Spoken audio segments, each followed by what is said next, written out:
नमस्कार मित्रों, TV 20 news रोज दिखाता आपके क्षेत्रों की ताजा खबरें। मैं हूं आपके साथ अशोक वर्मा। आइए रूबरू कराते हैं आपके क्षेत्रों की तमाम खबरें। ग्रामीण सफाई कर्मचारियों का कार्यकाल 15 वर्षगांठ पूर्ण होने पर जनपद आजमगढ़ के 22 विकासखंड पर सफाई कर्मचारियों द्वारा खुशियां मनाया जा रहा है। केक काटकर मिठाई खिलाकर आपस में खुशियां मनाते हुए आज 15 वर्ष होने पर जिला पंचायत राज अधिकारी श्रीकांत दरबे के को प्रतीक चिन्ह देकर मिठाई खिलाकर ग्रामीण सफाई कर्मचारी द्वारा आशीर्वाद दिया गया। महोदय ने बताया कि आज आप लोगों का कार्य सराहनीय रहा, इसके लिए ढेर सारी शुभकामनाएं और बधाई। इसी तरह पंचायत विभाग का नाम रोशन करते रहिए, हमारा आशीर्वाद हमेशा इसी तरह आप लोगों पर बना रहेगा। जिलाध्यक्ष सीपी यादव ने कहा है कि ग्रामीण सफाई कर्मचारी सभी माता और बहनों पर कर्तव्यों का निर्वहन अपने अपने ग्राम पंचायत में निष्ठापूर्वक किया है। इसके लिए पूरे जनपद के सम्मानित साथियों और माता बहनों को ढेर सारी शुभकामनाएं। इस दौरान आज जिलाध्यक्ष सीपी यादव, जिला महामंत्री कारनाथ, वरिष्ठ जिला उपाध्यक्ष गुलाब चौरसिया, जिला संगठन मंत्री अखिलेश कुमार यादव, जिला उपाध्यक्ष अजय सोनकर सहित जिला मंत्री जनार्दन यादव, इंद्रभूषण यादव, रामप्यार यादव आदि लोग उपस्थित रहे। सफाई कर्मियों के माला पहरा कर स्वागत करते हुए नियुक्ति 2008 के विज्ञापन के उपरांत हुई है, जिसमें जनपद आजमगढ़ में 6 फरवरी को पहली बार नियुक्ति दी गई थी। 15वीं वर्षगांठ नियुक्ति के 15वीं वर्षगांठ होने पर सभी सफाई कर्मी के कार्यकारिणी के लोग आभार व्यक्त करने के लिए, स्वागत के लिए मेरे पास आए। इन लोगों की पूरी तरह से तन मन धन से ये लोग अपना काम करते रहे और ये लोग अभी भी पुरानी ओल्ड पेंशन का लाभ मिले, ये आकांक्षा रखता बहुत। आज दिनांक 6 फरवरी 2024 को 15वीं वर्षगांठ पर जिला संगठन आजमगढ़ की तरफ से सीपी यादव जिलाध्यक्ष, ओंकारनाथ जिला मंत्री, गुलाब चौरसिया वरिष्ठ जिला उपाध्यक्ष, अखिलेश जिला संगठन मंत्री और जिला संगठन के समस्त सफाई कर्मचारियों की तरफ से और जनपद आजमगढ़ के समस्त सफाई कर्मचारी भाइयों बहनों की तरफ से जो आदरणीय श्रीमान जिला पंचायत राज अधिकारी आदरणीय श्रीकांत दरबे जी का जो व्यवहार इस कार्यकाल में मिला, समस्त सफाई कर्मचारियों के कार्यकाल में अच्छा व्यवहार मिला। इस कुशल क्षेम पर आज जिला संगठन 15वीं वर्षगांठ पर जिला पंचायत राज अधिकारी महोदय जी को मुंह मीठा कराकर प्रतीक चिन्ह देकर अपना शुभकामनाएं देते हुए जिलाधिकारी विशाल भारद्वाज की अध्यक्षता में आज कलेक्ट्रेट सभागार में कृषि संवर्गीय विभागों में जैसे कृषि, उद्यान, कृषि रक्षा, मत्स्य पशुपालन, दुग्ध सहकारिता, गन्ना आदि की समीक्षा बैठक आयोजित की गई। वहीं जिलाधिकारी ने उप कृषि निदेशक को निर्देश दिया कि national mission on edible oil के अंतर्गत लक्ष्य के सापेक्ष अवशेष कार्यों को तत्काल पूर्ण करें। उन्होंने कहा कि कृषकों के हितार्थ जो भी लाभार्थी परक योजनाएं हैं उसमें पंजीकरण तथा अन्य स्वीकृति आदि जो भी कार्य हैं उसे इसी माह में पूर्ण कराएं।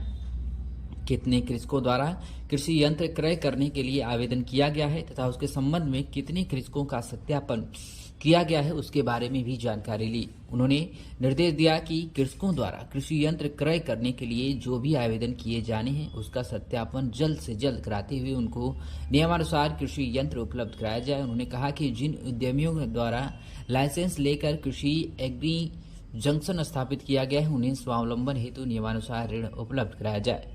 जिलाधिकारी ने सभी संबंधित अधिकारियों को निर्देश दिया कि विकास खंडवार एपीओ की संख्या में वृद्धि कराएं तथा गठित एफपीओ के माध्यम से कृषकों के उत्पादन को बाजार उपलब्ध कराना सुनिश्चित करें।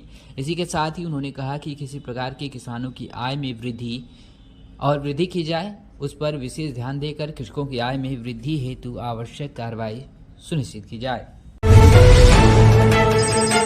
तो खबर आजमगढ़ से है, जहां आजमगढ़ के जिलाधिकारी विशाल भारद्वाज की अध्यक्षता में कलेक्ट्रेट सभागार में विद्यालयों का कायाकल्प, गोवंश संरक्षण, स्वच्छ भारत मिशन, मनरेगा व ग्राम विकास सेक्टर की समीक्षा बैठक संपन्न हुई। आपको बता दें कि प्रधानमंत्री मुख्यमंत्री ग्रामीण आवास योजना में की समीक्षा में जिलाधिकारी ने समस्त उप जिलाधिकारियों को निर्देश दिया कि जिन लाभार्थियों को प्रधानमंत्री मुख्यमंत्री ग्रामीण आवास से लाभान्वित किए जाने हेतु चिन्हित किया गया है, यदि वे लाभार्थी भूमिहीन हैं तो उनको प्राथमिकता के आधार पर आवासीय पट्टा आवंटित कराएं। इसी के साथ ही जिला पंचायती राज विभाग द्वारा प्रत्येक ग्राम पंचायतों में आरआरसी यानी कि रिसोर्स रिकवरी सेंटर बनाया जा रहा है। इसके लिए आवश्यकता अनुसार जमीन उपलब्ध करा दें। वहीं जिलाधिकारी ने समस्त वीडियो को निर्देश दिया कि कायाकल्प के अंतर्गत जिन प्राथमिक विद्यालयों में टाइलीकरण, शौचालय, बाउंड्री वाल, गेट आदि का कार्य पूर्ण नहीं है, उसे प्राथमिकता के आधार पर फरवरी के अंत तक प्रत्येक दशा में पूर्ण कराना सुनिश्चित करें। गौवंश संरक्षण की समीक्षा करते हुए जिलाधिकारी ने समस्त खंड विकास अधिकारियों को निर्देश दिया कि अभी तक जिन अस्थायी गौवंश आश्रय स्थल का निर्माण पूर्ण नहीं है, उसे पूर्ण कराएं। जो गौवंश आश्रय स्थल संचालित हैं, उन पर रात में गौवंश की सुरक्षा के दृष्टिगत एक व्यक्ति की तैनाती करें। जिलाधिकारी ने जिला कार्यक्रम अधिकारी को निर्देश दिए कि प्रत्येक आंगनबाड़ी केंद्रों पर बच्चों के लिए फर्नीचर, खिलौना, किताब आदि की भी व्यवस्था जिला पूर्ति अधिकारी से समन्वय स्थापित कर कराई जाए।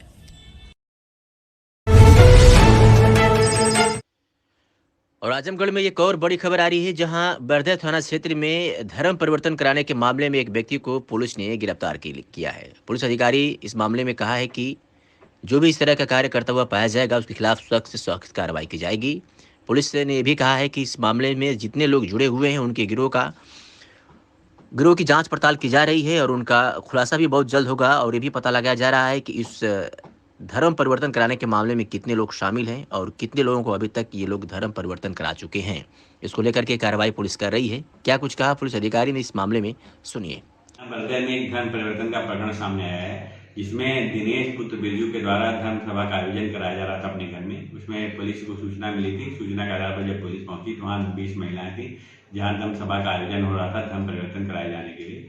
इस सूचना के आधार पर पुलिस ने इसमें अभियोग पंजीकृत किया है। धारा 188, 506 और 5/3 विधि विरुद्ध धर्म संप्रदाय प्रतिरोध अधिनियम के अंतर्गत इसमें आरोपी बिरजू की गिरफ्तारी की गई और आवश्यक पुलिस कार्रवाई सुनिश्चित की जा रही है। तो एक खबर आजमगढ़ से है, जहां भारतीय जनता पार्टी के द्वारा चलाए जा रहे शक्ति बंधन अभियान के निमित्त भारतीय जनता पार्टी लालगंज के द्वारा जिला कार्यशाला का आयोजन किया गया। मुख्य अतिथि के रूप में भारतीय जनता पार्टी गोरखपुर क्षेत्र के क्षेत्रीय अध्यक्ष सहजानंद राय उपस्थित रहे। वहीं आपको बता दें, उन्होंने उपस्थित होकर कार्यशाला को संबोधित भी किया। भारतीय जनता पार्टी लालगंज जिलाध्यक्ष सूरज प्रकाश श्रीवास्तव ने प्रस्तावना में कहा कि शक्ति बंधन अभियान के लिए 15 सदस्यों की एक टीम बनाई गई है, जिसके माध्यम से हम सरकार की सभी उपलब्धियों को जनता के बीच में लेकर जाएंगे। वहीं भारतीय जनता पार्टी गोरखपुर के क्षेत्रीय अध्यक्ष सहजानंद राय ने अपने संबोधन में कहा कि इस अभियान के माध्यम से पार्टी स्वयं सहायता समूहों, एनजीओ एवं मातृशक्ति के संपर्क पर संवाद स्थापित कर केंद्र सरकार की महत्वपूर्ण योजनाओं व उपलब्धियों को आधी आबादी के बीच ले जाएगी। जहां नारी की पूजा होती है, वहां देवता का वास होता है। भाजपा के कार्यकर्ता विधानसभा स्तर पर कार्यक्रम के माध्यम से प्रतिभागियों को सम्मानित कर उन्हें किट उपलब्ध कराएगी। मंडल के समस्त सहायता समूह की बहनों के साथ व्यक्तिगत संपर्क एवं संवाद का कार्यक्रम सुनिश्चित करना है। जिला व मंडल की अभियान टोली स्वयं सहायता समूह की सूची बनाकर पत्रक के साथ केंद्र और प्रदेश की उपलब्धियों की चर्चा करेंगे। वहीं उन्होंने भारत के प्रधानमंत्री नरेंद्र मोदी ने नारी शक्ति अधिनियम को पास कर 33% आरक्षण देकर महिलाओं का सम्मान बढ़ाया है। राष्ट्रीय आजीविका मिशन के माध्यम से महिलाओं के लिए स्वयं सहायता समूह बनाकर रोजगार के माध्यम से मान देकर महिलाओं का मान सम्मान बढ़ाया। वहीं नमो ड्रोन दीदी योजना के तहत महिलाओं को ड्रोन उड़ाने, डेटा विश्लेषण और ड्रोन के रखरखाव के बारे में ट्रेनिंग दी जाएगी। वहीं मंच का संचालन जिला महामंत्री हरीश तिवारी ने किया। इस अवसर पर निवर्तमान जिला अध्यक्ष ऋषिकांत राय, जिला उपाध्यक्ष हनुमंत सिंह, शेर बहादुर सिंह, चंद्रजीत तिवारी, जिला मंत्री सुनील सिंह, डब्बू, अजय यादव, ब्लॉक प्रमुख पलना अनुराग सिंह, सोनू कोयला शाह, ब्लॉक प्रमुख संतोष यादव, युवा मोर्चा जिला अध्यक्ष नीरज तिवारी, महिला मोर्चा जिला अध्यक्ष कुसुम लता बौद्ध, अनुराग सिंह सन्नी, ब्रजेश सिंह, सभी मंडल के मंडल अध्यक्ष आदि लोग उपस्थित रहे।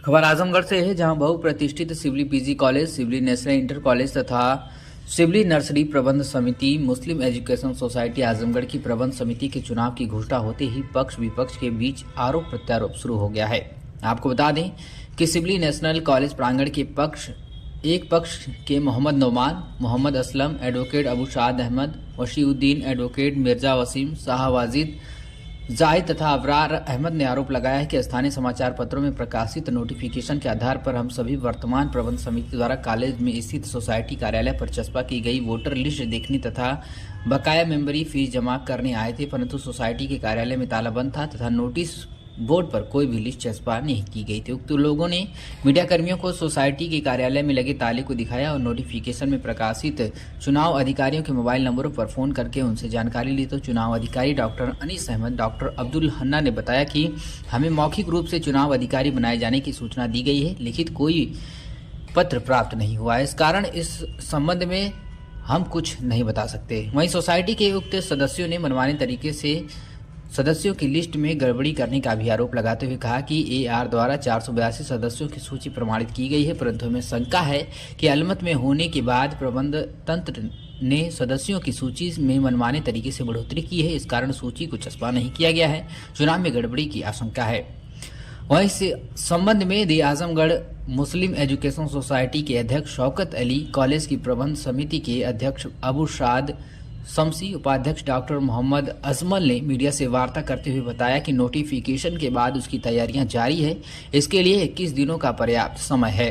सदस्यों की सूची तैयार हो चुकी है, जिसे सोसाइटी कार्यालय के नोटिस बोर्ड पर चस्पा किया जा रहा है, जिसमें कुल 36 पेज में 680 सदस्य हैं। यह पूछे जाने पर विपक्ष के लोग 480 सदस्यों की सूची बता रहे हैं, तो उन लोगों ने कहा कि वह सूची पुरानी है। चुनाव में गड़बड़ी के सवाल पर कहा कि चुनाव पारदर्शी तरीके से होंगे। और क्या कुछ कहा है उन्होंने मीडिया से बातचीत करते हुए, आप सुनिए। बोलूँ मैं? हाँ जी। मैं doctor Mohammad Ajmal, vice president Shibli national PG college managing committee, और मेरी बाईं तरफ बैठे हुए हैं the Azamgarh Muslim education society की मैनेजिंग कमेटी के प्रेसिडेंट जनाब डॉक्टर शौकत अली साहब, और उनके बाएं बैठे हुए हैं जनाब अबू साद शमसी साहब, शिबली नेशनल PG कॉलेज की मैनेजिंग कमेटी के प्रेसिडेंट, और यहाँ बैठे हुए हैं जनाब ज़फ़र इकबाल साहब, जॉइंट सेक्रेटरी दी आजमगढ़ मुस्लिम एजुकेशन सोसाइटी। और मैं अपने दी आजमगढ़ मुस्लिम एजुकेशन सोसाइटी के प्रेसिडेंट डॉक्टर शौकत अली साहब की परमिशन से आपको जो बात बताने जा रहा हूँ, जो आप पूछना चाहें इलेक्शन के ताल्लुक से पूछ सकते हैं। इलेक्शन के ताल्लुक जैसे परसों मीटिंग हुई है संडे को, ठीक। कार्रवाई जब तक हम अपना मिनट बुक में कंप्लीट नहीं कर लेते हैं, सारी कार्रवाई हम अपने पेपर वर्क कंप्लीट करने के बाद फिर हम जब हमने इलेक्शन अफसर नियुक्त किया है, उनको हमने लेटर दिया है और ऑफिस वो अपना स्टार्ट करने जा रहे हैं, और हमारी सब तैयारी है। और ये हम नोटिस अभी चस्पा होने जा रही है, आज से कार्रवाई कर रहे हैं, पूरा टाइम है हमारे पास, और हमने कार्रवाई शुरू कर दिया है।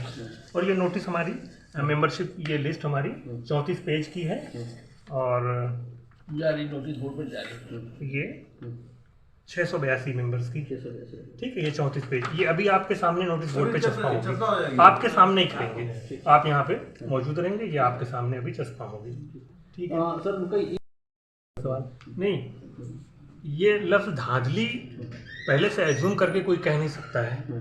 धांधली कोई चीज़ नहीं होती है। लीगल मैनेजिंग कमेटी जो अपने टेन्योर पे है, उसका टेन्योर मार्च के फर्स्ट वीक तक है कंप्लीट।